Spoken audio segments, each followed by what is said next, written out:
Salut les amis et bienvenue. Les amis, franchement, il fait chaud un peu, hein. Bon, c'est pas grave. Nous sommes nés là-dedans. Bon, moi, je suis né à Kona. Là-bas, chez nous, il n'y a pas la chaleur, hein. C'est un fait. Ou chez moi, à Bamenda. Voilà. En fait, les amis, c'est pas possible ces donner des leçons-là. Ce n'est pas possible. Le Burkina Faso est en difficulté sécuritaire. C'est un problème grave. Il y a une partie de ce territoire qui a été saisie par les terroristes. Ils exploitent cela. Le Burkina Faso demande aux gens de les aider. On dit niet. Ils disent, OK, nous voulons acheter les armes pour nous défendre. Ils disent non, on ne peut pas vous vendre les armes pour tuer les gens. Et pendant ce temps, ils sont en train de donner les armes à l'Ukraine. Ils sont en train de donner les armes létales à l'Ukraine, mais le Burkina Faso, qui est en difficulté, il refuse de vendre les armes. C'est ces deux poids, deux mesures qui fait en sorte que la jeunesse africaine aujourd'hui ou les Africains aujourd'hui ne se reconnaissent pas à ce qui se passe en Ukraine. Ils disent que nous disons que c'est un truc qui concerne les Blancs. C'est la vérité. Parce que comment comprendre qu'il y a des crises en Afrique, en Éthiopie, au Soudan? Ça ne les intéresse pas. Tout ce qui les intéresse, c'est de dire il y a les droits de l'homme, vraiment, il y a des génocides, ne faites pas ça, ne tirez pas sur les terroristes, vraiment, il faut négocier avec les terroristes. Pendant ce temps, ils refusent de négocier avec les terroristes, ils refusent de discuter avec qui que ce soit. Quand ça concerne les intérêts, ils ne badinent pas.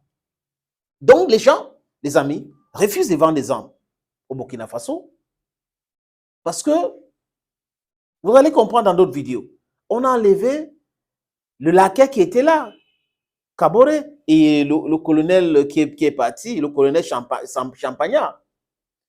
Et il y a des gens maintenant qui veulent travailler, qui veulent la sécurité pour leur pays. On ne veut pas les vendre les armes. On a même bloqué les armes en Côte d'Ivoire avec le sous-préfet de la France en Afrique, qui est Alassane Dramane Ouattara. Heureusement qu'avec la pression, il a relâché parce que sinon, les autres pays vont refuser d'utiliser le port d'Abidjan ou en Côte d'Ivoire. Parce que vous n'avez pas le droit de saisir les biens qui appartiennent à un autre pays parce qu'ils sont en train d'utiliser votre port. Non, mes amis, ils refusent.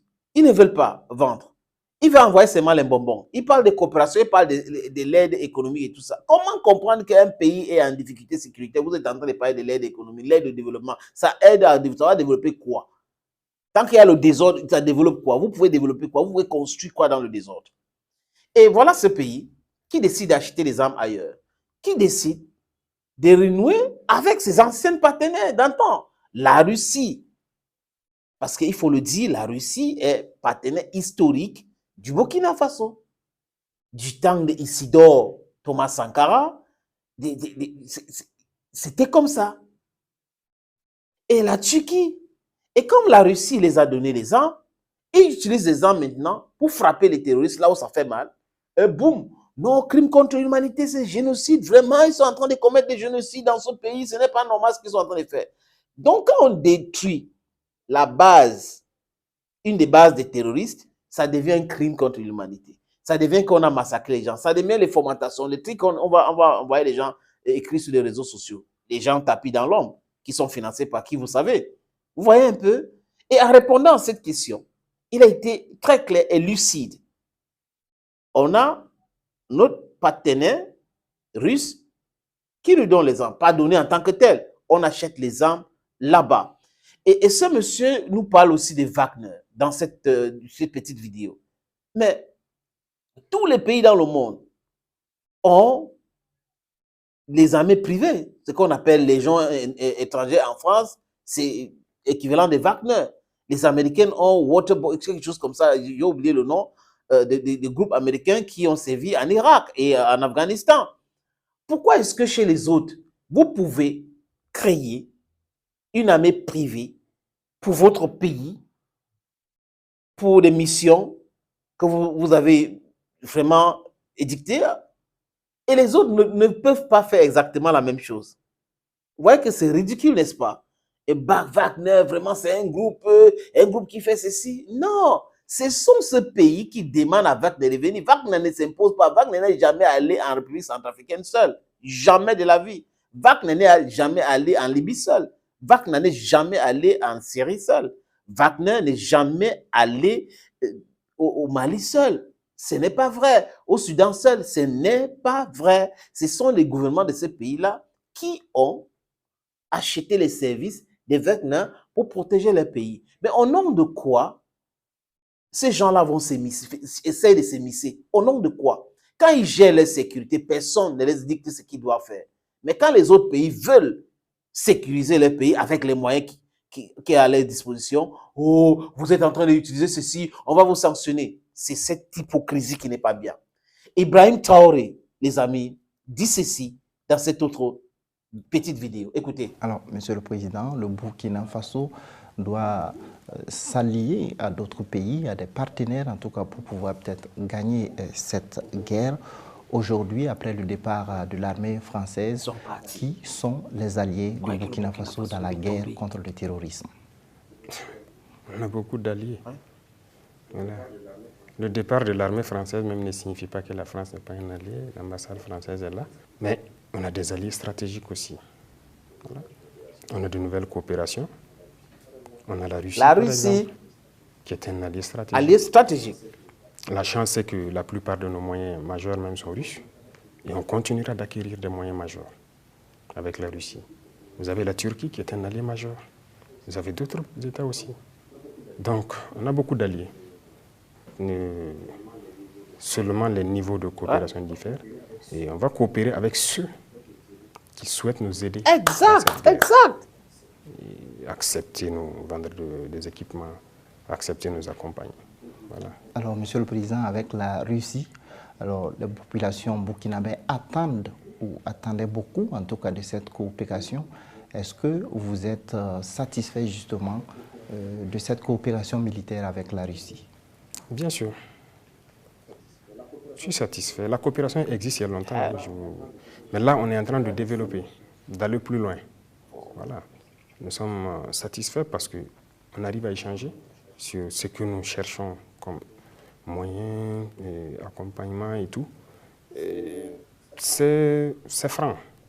Voilà. On va vous vendre ça, c'est à tel prix. On ne veut pas ça, c'est ci. Nous aussi, on ne veut pas ça, c'est ça. On a des intérêts et on défend toujours les intérêts du Burkina. Peu importe l'allié, c'est d'abord nos intérêts et on regarde ce qui nous arrange. Donc, la Russie, c'est un allié. Alors, on a vu lors d'une des séances du Conseil des ministres, le Burkina Faso qui a accordé en tout cas la possibilité pour la Corée du Nord. Donc même la Corée du Nord, les amis. Un ambassadeur au Burkina Faso. Alors, qu'est-ce que vous attendez de ce pays? Écoutez sa réponse. Bien sûr, c'est la même chose. Notre défi est sécuritaire, mais aussi le développement, parce que les deux partent ensemble. La Corée du Nord a beaucoup de capacités. Il ne peut jamais avoir le développement. Voilà. Il faut reconnaître quelque chose. Dans notre armée jusqu'à aujourd'hui, nous utilisons des armes que la Corée du Nord Vous avez compris? Dans les années 85, que nous combattons avec. Il faut leur reconnaître ça. Des armes lourdes nord-coréennes qui sont en service actuellement dans notre armée. Alors si cette coopération, nous souhaitons encore acquérir des armes là-bas pour combattre, il y a beaucoup d'autres domaines où nous pouvons vraiment coopérer. Donc ça aussi, c'est en cours. Sur le terrain, est-ce que par exemple notre armée est appuyée par des forces étrangères? On entend souvent jusqu'à présent, on parle souvent donc de présence de Wagner. Écoutez. Non, notre armée, jusqu'à l'heure où je vous parle, combat seul. Ils combattent seuls. Ce sont nos FDS et nos VDP qui combattent. Et d'ailleurs, on n'a même pas fini de former tous les VDP, c'est tout ça, j'ai dit que c'est l'introduction d'abord. Les gars là, c'est pas personne, aucune force étrangère. Le concept de Wagner, c'est un concept, en fait, créé pour dire à certains États d'abandonner le Burkina. C'est tout. Eux, ils parlent de Wagner. Vous savez combien de pays ont des armées privées? Pourquoi ils ne parlent pas de leurs armées privées? France, États-Unis, Allemagne. Pays qui ont des armées privées, qui nous ont approchés aussi pour vendre leurs services. On a refusé. Wagner aussi, c'est une armée privée. Mais pourquoi se cantonner sur Wagner? C'est juste un concept. Un concept pour dire aux autres de s'écarter du Burkina, de ne pas travailler avec le Burkina, ceci parce que, bon, ils ont leurs intérêts géopolitiques et stratégiques. Ça ne nous regarde pas. Pour l'instant, ce sont des forces burkinabées qui se battent jusqu'au jour d'aujourd'hui. Et le reste, on verra bien. Vous avez compris, les amis. Vous avez compris. Ils ont une armée privée, la plupart de ces pays-là. Quand ils ne veulent pas envoyer les soldats, ils envoient ces armées privées qui payent les services. Mais aujourd'hui, Wagner, parce qu'ils veulent... Vous savez, quand on veut noyer son chien, on l'accuse de quoi? Compléter les amis. Quand on veut noyer son chien, on l'accuse de quoi? C'est exactement ce qu'ils sont en train de faire.